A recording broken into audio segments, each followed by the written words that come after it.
minutes past 8. Delighted to welcome the Olympian Stacey Flood to the studio. Stacey, how are things? Yeah, it's the first time anyone's ever said that. I know, like Olympian, that's pretty cool. It's a bit weird, but yeah. How does that feel? How does it feel to be an Olympian?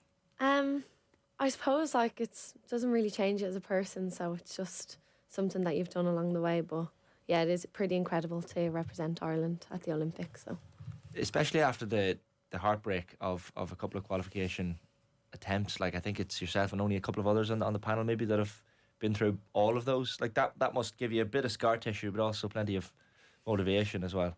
Yeah, it was definitely worth the wait for the experience anyway, and I think that it was myself, Amy Lee, Lucy and Ashley Baxter, now Orchard, who were there for the last two that we didn't qualify for. So it made it all this sweeter for us this time, I think. How do you assess the performances, the Olympics as a whole, how it actually went on the pitch? Yeah, on the field, I think we're a bit disappointed with our performances and just how the bounce the ball went. And I think that's just sevens, and it's hard. It's such a hard sport, and it's so hard, the ups and downs in it. But yeah, we'll definitely have to have a look at our performances when we go back in, because our prep was so good and everything leading up to the point was really good. And I think just a few key things in games didn't go our way and just ended up on the bad end of a draw. And what was it like to run out in the Stade de France and all the atmosphere, the noise? Like, it was incredible scenes watching it on TV, the amount of people in the stadium. For you as a player, what was that like? Yeah, like it was unbelievable. I don't think I've ever heard a crowd so loud. Just the experience of it. I think when we were playing France, especially on that, I was going to say Sunday morning because usually we play Friday, Saturday, Sunday, but I think it was a Tuesday morning. It was crazy. Like, I've actually felt the ground shaking, and it's the first time I've ever noticed screaming, like, or like actual crowd noise in a game, because usually you're so concentrated. That I was like, oh my God, the ground is actually shaking because of the noise. Wow. I was like, it's crazy. And did that affect you at all, do you think? Because obviously you're well used to playing in big tournaments. Yeah, we play in big tournaments and we do play in front of big crowds. Obviously that was a record-breaking crowd of, I think it was actually 69,000 one of the days, which is incredible for a women's sporting event. And I was sceptical at the start when they split the men and women's up, just because we're so used to playing at the same time that I was like, oh, it's going to be really weird to just have a full women's tournament, because we haven't done that in a few years. And God, wasn't it amazing? Like, I was like 69,000 people, and to be honest, like, the Irish crowd is incredible and you could hear them the whole time, but the French were on for everyone. No matter who you were playing, like, they were supporting everybody, and it was unbelievable to go out there and the ground shake underneath you because someone's scoring a try or someone's making a chase back tackle. It was incredible thinking back to it, like. Yeah, amazing. Seemed like a festival, because Ger was at it, our own Ger Gilroy from here, and he was saying like it was one of the best atmospheres he had experienced. Yeah, like it's definitely like a festival, and it wasn't your typical sevens festival. Like, the tournaments are usually like a bit of a party and a bit of a dress up, but there was actually no drink sold in the stadium. Right. So it actually kept people in their seat and like kept them watching games. And I think just the whole city just lit up for the Olympics, and the Stade de France was on fire the whole week. Like. And all your friends and family, I'm sure, were over. Oh yeah, everyone and their mums was over to see us playing. You could differentiate the families between their tops they were wearing, whether it was like a Lucy Mulhall rock top or it was an Amy Lee top. Everyone had like tops for the players they were there for, which is quite cute. But yeah, my whole family came over, and some of my aunties and my friends, and yeah, the support from home was incredible. I'd say there was over at least like maybe 200 to 300 people travelling, just families. Like, really? I'd say if not more. They have like a family WhatsApp group that was hopping the whole week. But oh, that's so good. Yeah. So this is like the other mums and dads, everyone together. Everyone, and even like friends, everyone is in the group. So they have it all year round, but the amount of people added in just for Paris, yeah. Oh wow! Like, you definitely can see that the group is so close. I know you're bridesmaids and stuff for some of the girls and stuff. Like, it is amazing to see that and have these experiences then at an Olympic Games. Like, you'll treasure memories like this. Yeah, 100%. And I think that's what makes it so special, that we are so close, and that's why we work so hard for each other on the field. I was bridesmaid last year for Lucy, and me and Lucy are actually bridesmaids this year for Amy Lee Murphy-Crowe Costigan. I'll give her a little shout out there with all our names. But we just got to pick our dresses last week, which is really exciting. So having that on field and off field connection, and even the younger girls, like they call me Auntie Stacey, but I'd say I'm like an older sister rather than an auntie. It's got a ring to it, actually. Yeah. Honestly, I call them the nephews, not the nieces. I feel like I'm like the godfather. Yeah. That's a hard one to accept, though. Like you're not that old at all. Like that hits hard. I'm like in that team, it's a pretty young team, Yeah. but I'll take it on the chin because I'm sure I was like that when I was younger, and if I can help them in any way and be part of their family, because they're like little sisters to me. So yeah. Do you enjoy that role, the leadership role? Because like as Ashley says, you're not that old, but like in comparison to such a young team, to be a leader on that team and someone maybe in the dressing room who speaks up more so than some of the younger players, like, do you relish that sort of role? Yeah, they're probably sick of hearing my voice, but no, I think what's good about our team is that everyone has a voice, and it's good to have that, because you should be able to speak up in a room and share your opinion and show that everyone is valued, because I think in some teams it's hard to speak up, and I think that's what's so good about our team. If you have an opinion or you have something you want to say about the game, you can say it. Obviously there's always going to be more predominant voices in the changing room, and people are just going to be personality wise more confident in speaking, but I think with our team it's good to hear a lot of voices in the changing room, and everyone's so passionate and wants it so much that it'd be hard not to talk. Did you get to experience Paris at all, as a team? Were there tourist attractions visited? Was there time off, or was it all go? It was all pretty much all go, but like the time off we spent just enjoying the village. So we actually spent a week and a half in tours for our pre-camp, where the men's 15s did theirs for the World Cup. Just so lovely. It's Right. so lovely there. If you're gonna go, I'd go there. It's so nice. But then in Paris it was like we knew there would be a lot to see in the village and a lot that people wanted to do and experience. So the first day we got in the evening, and then the next day we had off. It was like our down day, so like our weekend. And we just spent that exploring the village, kind of getting it out of our system before going into game mode. So we were quite lucky that we had that day to kind of see everything, do what we wanted to do, because there is so much in the village to do. So we kind of did that, and then it was game mode from then on, or weekend kind of over, yeah. I know I spoke to you before about Ashley Orchard, and we mentioned like sort of having more experienced players and that coming in. Like to see her journey and coming back after giving birth, I think she'd given birth 7 months previous, and she came back into training in that February, and then to make the Olympic Games. It's just an incredible story. And for her to achieve that, like to go on and be able to achieve that and have her daughter there, is just magic. Oh, honestly, like Arabella is just such a gem. She's such a good child. She'd make you want to have kids. Like, and I wouldn't say that lightly, but no, we call her Baxter. Sorry, we call Ashley Baxter, so I'm just going to keep referring to her as Baxter. But to see her, but even before she left, she like really struggled with some injuries and was nearly going to have to retire through injury. So to see her make her way back after having Arabella was just, it's so magical, like to have her there, and then to see what that can afford her maybe in the future, that or anyone else looking to have kids and then come back playing, to show that that's a possibility. And even within sevens, like it's such a hard sport anyway, like to do that 7 months after having a baby.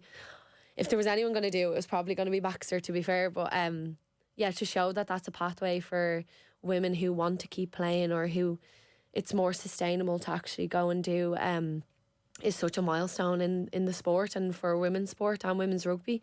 And I think the RFU and Team Ireland did it really well and supported Ashley as much as they could, and Arabella and Johnny, her husband. So it was so good to see Arabella there in the stadium and Baxter playing, and I think she's announced her retirement from sevens now, but she started the last game at the Olympics, and I think that was just such a lovely thing, like to have her on the field and then for her to go and get Arabella out of the crowd, like it's moments you don't see often, and No. hopefully we see some more of them, because it was pretty special. Like, Yeah, because you think for women in sport, you're always maybe thinking about that. If you're wanting to have family and you're playing at this high level, can you make it happen that you can do both? And I think to see someone like that get the support, I think is the most important thing, that the IRFU sort of allowed her to have Arabella in there. Like, I know she was around like the camps and things like that, that she's able to still be a mother but play at this high level.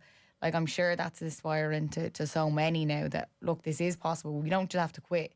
You don't have to quit just because you want to have a family. I think it's such a good message for sport in general. yeah, 100%. And I think that's like, it was even such a good distraction for us having Arabella around, because when you're away and you're in it, like you're so in it, you're spending like 24 hours a day with each other.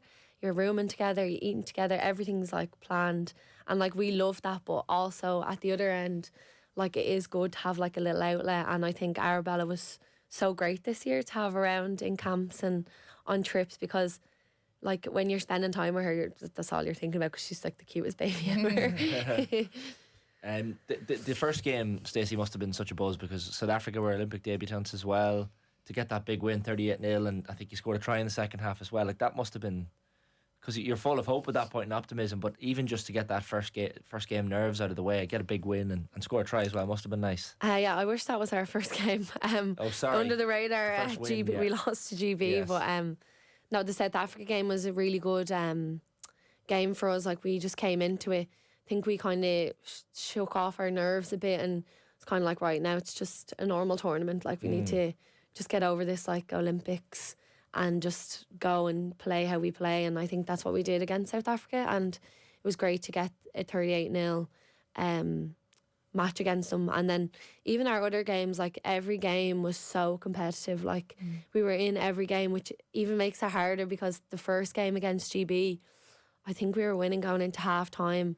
You never really remember, to be honest, but just to have that, I think it was 2-try turnaround just straight after half time, and have the momentum swing the other way is really tough, especially in sevens, because you don't have much time to get it back. And once the momentum goes, it's so hard to grasp back, especially in the second half, if they get 14 points or 12 points on you so quickly. So I think that one was a harder pill to swallow than any of the other games, that first game.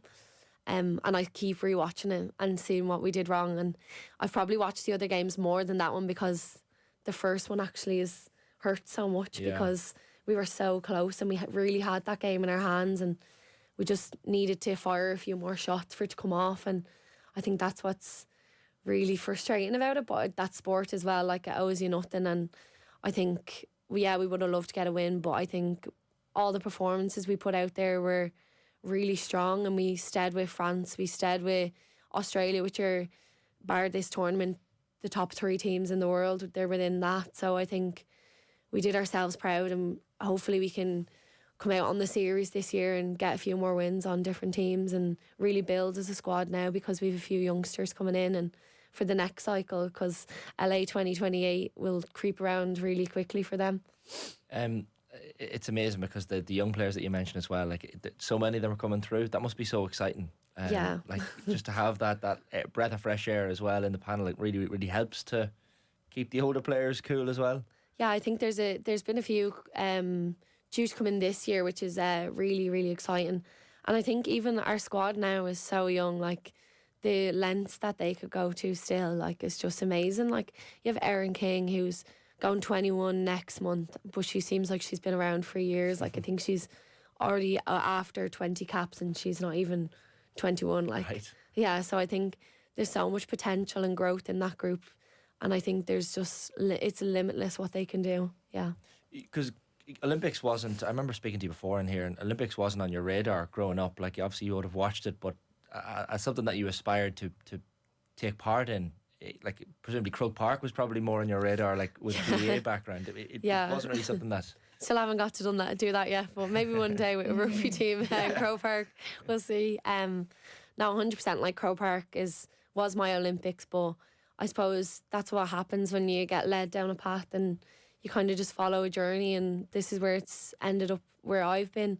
And I think I was meant to be there, and I think it was really special to be there with the group of girls and representing Ireland, because it was really special. And I think like going to Paris 24, we didn't want to just participate, like we really had medal hopes, and I think we didn't do ourselves justice in that part, but we know how much we can give as a team, and I think it's so good to see the Irish support back home watching us and stuff, and then the 69,000 people in Stade de France for women's rugby in a whole is just incredible. So yeah, like obviously we went to the Olympics, and like that's such like an amazing achievement, and I'll never forget it. And the journey I've been on, and the experiences with the girls I've had has been so incredible. And the tournament itself and the performances didn't go our way, but like we literally left everything out there. So there's nothing else we could have done. Like, Do you think you'll get the Olympic tattoo? Yeah, people have already put it into the groups and where they're gonna. I just think it's really hard to decide what type and where to put it. Do you have any other tattoos? I just have the B tattoo. I don't know if I've explained that to you before, but that was when we qualified. Oh, brilliant. And we had this like whole B mantra kind of with our sports psychologist, Siobhan. So we all have B tattoos from when we qualified for the Olympics. Brilliant. Because obviously it was such a big like thing for our team to do for the first time. And we had like a be together, be buzzing and be present. And then we were like going to swarm everybody, and so then that's how we qualified, was through this like just anchoring down on something. So we did that for Toulouse, which was the tournament we qualified in.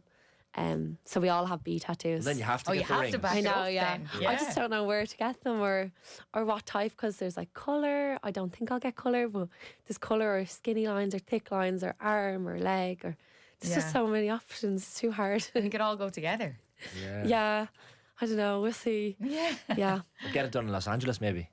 Oh, If you're going to wait that long. I don't know if I'll be around then. We'll see how the body holds up. It doesn't look likely for me. But never say never, I suppose. Yeah. Don't tell my coach that, though. He'll be buzzing to hear me say that. I've been saying no. I know. You have to keep it on the long finger for now. Yeah, literally. Stacey, it was brilliant watching you. And even I remember watching the Australian game in particular, like Madison Levi. Like, what's she like to come up against? Because I was watching that game going, this girl is insane. Yeah, and do you know what's even more annoying is that she's actually a really nice person. Yeah. You prefer if she wasn't. I'm like, oh, she's such a nice person. No, she's like a once in a generation. I think she's only started coming into herself in the last 2-3 years, and she did go to the last Olympics, but she was a bolter. She wasn't even contracted for Australian rugby at the time. And they obviously saw her talent, and I think it's amazing what she's doing for the sport, because she is, like, everyone does know her name now, and she is an like Portia Woodman-esque. I think she's an incredible athlete, and I think she'd be good at whatever she did. But to come up against her, good luck tackling her. She needs 2 or 3 to get her down, which isn't very good for any other team that she plays against. But yeah, I think she's gonna put her hand up for the 15s now as well. So a few of us will transfer over too, and that's really exciting. The year that's in it, like the girls haven't qualified for WXV1 this year. And then the World Cup next year have already been qualified for that, which is in the UK. So hopefully we get more people behind the 15s girls as well, and they can have a good year and a good lead up, because it's really exciting for both squads how they built this year, and we're actually really successful with the 15s qualifying for both of them tournaments. And then with us going to the Olympics and finishing well on the series and winning a series event in Perth, I think it's on the up, and I do think that the crossover is starting to work, and I think people are starting to see that, and I think it's positive for women's rugby to have players playing both, and because we don't have the biggest player pool, and hopefully that does change and more people come playing. But I think at the minute, like, it does work, and I think if it can work, it's such an opportunity for Irish rugby and for women who play. Absolutely. Stacey, brilliant to chat to you. It's a wonderful accomplishment to be an Olympian, something that us mere mortals will never experience. So well done, and you should be really proud of yourself. And the next time we have you, you'll have the Olympic rings tattooed in your forehead, possibly. That'll be an interesting one. Thanks for coming in, Stacey. Thank you. Much Cheers. appreciated. Thanks. Stacey Flood there with us.